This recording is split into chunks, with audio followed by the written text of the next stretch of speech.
Syedaralun, usaha doorsmir atau pencucian kendaraan baik jenis mobil dan sepeda motor yang ada di wilayah Kota Langsa kian hari semakin bertambah pada Rabu 28 September 2022. Walaupun jumlah usaha doorsmir semakin bertambah, namun kendaraan doorsmir ini tidak pernah sepi dari aktivitasnya. Apalagi jika tiba musim penghujan, banyak doorsmir otomatis akan kebanjiran konsumen. Bagi warga yang bingung ingin membuka usaha apa, mungkin doorsmir bisa menjadi salah satu pilihan.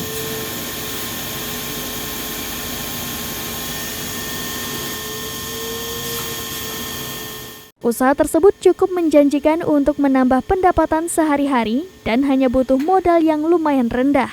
Akan tetapi, letak lokasi yang strategis dan pelayanan menjadi salah satu faktor utama bertahannya usaha doorsmir tersebut tentunya.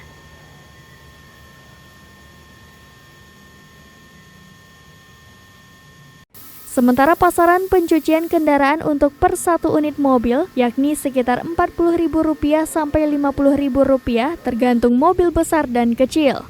Sedangkan untuk cuci sepeda motor per unit, pasarannya ada yang Rp10.000 sampai Rp15.000. Dari Langsa, Zubir, Serambi On TV.